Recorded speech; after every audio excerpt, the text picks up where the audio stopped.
And welcome back to WealthWise. It's me, your host, Jordan Kimmel, and we're delighted once again to bring on Jose Torres. He's the senior economist, the two-handed economist. He has two hands. I call him the one-handed economist. He's with Interactive Broker. And Jose, thanks so much for joining us again. Jordan, always a pleasure. Great to see you. Great to be here. All right. So, hey, for those that didn't see Jose, for the last time we had him on, I called him the one-handed economist. That's the biggest compliment you can get. Too many economists love to say on one hand and on the other hand. They seem to have nine arms and whatever they have, they never make an opinion. Jose tells it like it is. So, Jose, let me kind of lead off here. Since we last spoke, there's been more direction. Chairman Powell said, hey, the time has come for interest rates. It's time to start going lower. Everyone's now going to debate, is it a half? Is it a quarter? Let me put you on the spot, if you will. What do they do in September? And what's the rate reduction through year end do you see? Well, Jordan, I think in September we're going to get a 25 basis point reduction, and I see the economy on decent footing. I think we're going to have a slow pace of reductions unless something breaks. Right now, we're sort of navigating monetary policy similar to the ECB. Let's cut once, see where we are, see how inflation progresses. Because what happened across the Atlantic in the Eurozone, Jordan, after they cut once, inflationary pressures start to reignite again. And we've been here before here, not necessarily with rate cuts, but when Chair Powell comes out and gives a dovish message, it serves to loosen financial conditions and then inflation starts to ramp up again. Let's remember, after the regional bank crisis in March of 2023, the market thought we were going to get 3 to 4 rate cuts that year. Right. This year, January, Jordan, we were expecting 7 rate cuts this year, right? We might get 3. We might, assuming that the labor market slides lower and lower towards, monthly gains of roughly 100,000, and that'll drive the unemployment rate higher. The issue with the unemployment rate and why they're so nervous at the Fed is that you have an accelerating mechanism to it. And there's the SOM rule which deals with the moving averages, but then there's the plain vanilla rule, the 50 basis point rule. And when the unemployment rate from its cycle trough, this cycle, 3.4%, whenever it's up 50 basis points, so in this case 3.9%, that has historically always landed you in recession.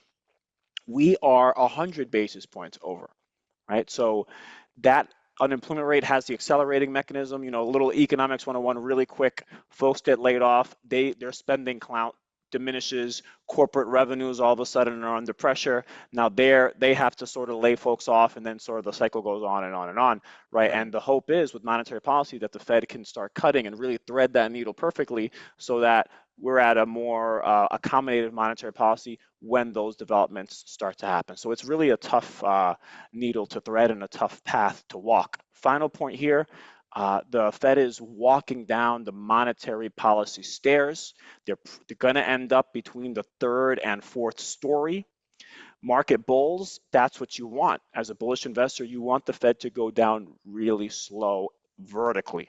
If you're a market bear, if you're bearish, if you think that these gains this year have been front loaded, if you think that valuations are swollen, and you want the market to go down so that you can get in at better prices, you're hoping for more of like a crisis kind of easing cycle, an aggressive easing cycle, 2008 COVID kind of easing cycle. So not a vertical walk down, Jordan, a Right. horizontal roll down the I like stairs. that. I Yeah. like that. And they said I heard someone use the expression that trying to create or engineer the soft landing is like really landing a airplane on a moving aircraft carrier at night.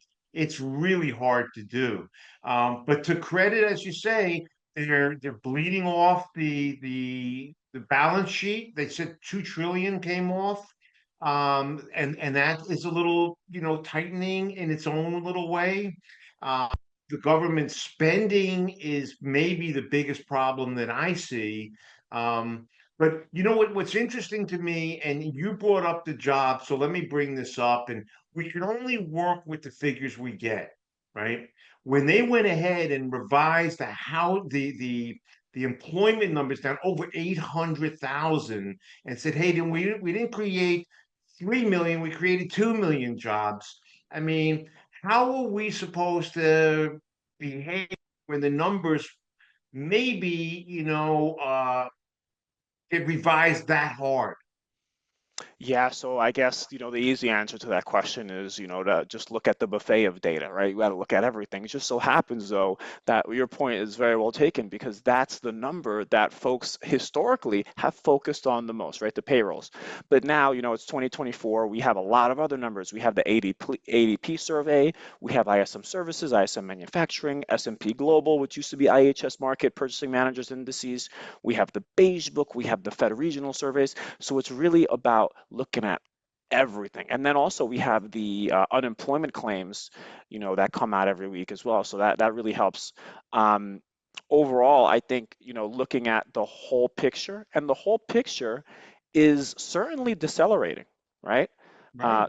And to your point, can we land the plane on that moving aircraft carrier at night, right? Softly. It's a challenge because in the past, so many times, the Fed has been late to reduce because it's Right. just so difficult to time it perfectly, right? The same way a lot of folks at home, to our audience, or in the office, you're trading the markets, you're finding the perfect way to get it, the perfect time rather, to get in, to get out, how to time these things, what kind of, strategy. In hindsight, it's always easy to know what strategy, right? Oh, yeah. Same thing with sports and same things with being a coach. But you know what, Jose, we don't get to make our calls the next day. We have to do it at game time. So let me bring something else out because, you know, um, you mentioned being able to look at a myriad of different stats. And I think that's so important because the economy has changed. One of the things I love to joke about, they still talk about the non-farm payrolls. Well, not too many people work on the farm anymore, and they probably need to update the name of that report. But to a real serious note here, we see these gigantic factories open up, and after they're open, only 30 people work there and they're technicians running machines, not the laborers of the past. So I think what you're bringing out and the way the economy has changed and continues to change, the labor numbers aren't enough to go on, frankly, in my opinion. So let me ask you a really difficult question here. I want everyone to see two hands because I know you're the one hand economist, but I don't want them to feel bad for you because you have two hands. You got something really big coming up in November. It's an election. And we're not talking about personalities here. We're talking about big government, big spending versus less regulation, lower taxes, etc. Take each one, Trump and Harris. Um, is there anything that you'd be doing financially in a portfolio, either bonds, allocation wise, if Trump got in or if Harris came in, or is that too difficult to even, try to, play? Not at all, Jordan. So Harris is going to be your more globalist figure. Trump is going to be more of a protectionist fellow. So against that backdrop, the way I've sort of been writing in the articles is you have the Dow Jones Industrial and the Russell 2000. And I sort of think of those two indices as, oh, these are the Trump benchmarks. Mm, For Harris, interesting, very you, interesting, you have right? the NASDAQ Composite and the S&P 500, right? So the former gauges are going to have more old school kind of stocks, stuff that benefits from domestically oriented protectionism, trade policies, deregulation. You have a lot of more financials in there. You have more materials, industrials, those kinds of sectors. Whereas the NASDAQ, you're going to have more technology, communication services, right? And that's really where Harris comes in, more revenues that are derived from global sources rather than more of a domestic focus. Remember, Harris is from California, right? Right. Silicon Valley, dominates these days. Back in the day, 20 years ago maybe, right? The stock market, a lot of it was more financials and energy and Right. industrials, right? GE, Exactly. Right. Exxon, uh, you know, um, Goldman Sachs, JP Morgan Chase, those were really the drivers of the market. But today the drivers are much different. So I think Correct. Trump is going to have more of an emphasis. And remember with Vance, right? Vance has really an adversarial posture against Silicon Valley. Right. So Well, you know what? I think that that's really great remarks. And what's interesting is right now we're going to wrap up with again. I'm putting you on the spot because you're willing to be there, and I'm trying to get you onto the Fed. After a few years at Interactive Broker and a few more years, the Fed's going to be looking for Jose Torres as a governing body. I want to ask you, Powell right now is getting some pretty high marks for most people. Why? Because the economy is still okay, people still working, the market's good. So he's getting pretty high marks. I want to insert you for 1 week into the chairman of the Fed. Jose Torres is now in the Fed. Is there any policy decisions, anything that you would do that's not being done by the Fed right now?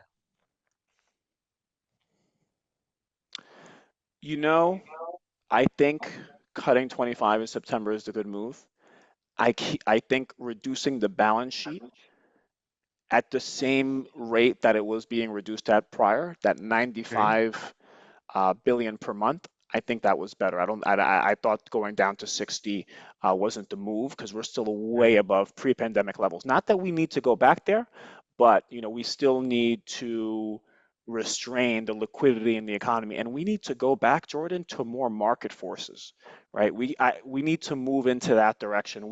For years, I feel that both fiscal and monetary authorities, we've been trying to emulate Europe, and I That's a don't bad like idea. I don't like where they're going. I have some troubles about where we're going, and I would really love to place a lot more of the um, market decision making, resource allocation onto the market.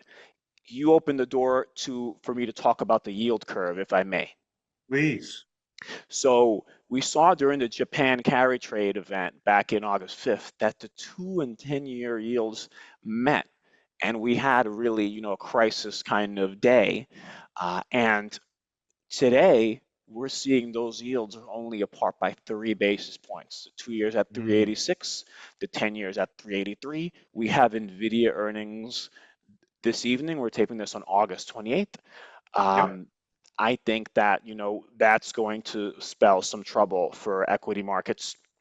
And even if the Fed cuts, the efforts of the balance sheet, the 60 billion that they're letting run off every month, remember, it's not just that the Fed is reducing its share of Treasury ownership when it does that. The Treasury is issuing more debt every single day. So Absorbing money. It's yeah, so absorbing money out of the market. right. So the Fed is pretty much taking money off, but the Treasury needs more, so they're relying more on private capital. Against that backdrop, the Fed could cut rates. If they're still cutting the balance sheet, which they are, the 10-year, 20 or 30-year, even the 7-year, 5-year from the belly out, those interest rates are going to be structurally supported by the deficit financing that's going on in the country, as well as inflationary pressures that are still, we are going to get these readings at 2.5%, but I think over the medium term, we're more at 3%. And the reason is goods and commodities have really cooperated significantly. That's because of China. They've been exporting goods Mm-hmm. and commodity deflation. Our services haven't behaved that well, particularly housing. Housing hasn't behaved at all. Wall Street is talking about rents going down, and last month we saw a fierce acceleration in shelter costs. And one goal of monetary policy, since you mentioned Jose Torres previously in some capacity, one goal about monetary policy, right, and fiscal policy and economic policy, generally speaking, is that folks have the incentive to work, incentive to go out there, achieve American home ownership. And American home ownership is just generation after generation. The bar has been placed further north. And, I think Yes. those are some significant problems. Yeah, I mean, I think you hit that on the head. That it's just changed so much. You didn't have, we never had these gigantic institutions buying literally millions of houses and then renting them, and the dynamics have changed. But I think what I've heard from you is the willingness to look at different pieces and look at different indicators of putting the puzzle together and not be stuck with one spot. And I think that's why, Jose, you have such I think, a clear and independent view on the economy. And look, I so much appreciate your time today. Everyone's focused on, like you say, one stock, one thing, one segment of the market. There's a lot of places to it, and having an economist like you with Pro Investors Insight and on our show is a fantastic, real help to us. So thanks for your time today, Jose. Enjoy the rest of the summer. It's almost gone, but we'll see, I'm sure, in New York in the conferences in the fall. And thanks for your time today. Absolutely, Jordan. Thank you, and thanks everyone for watching.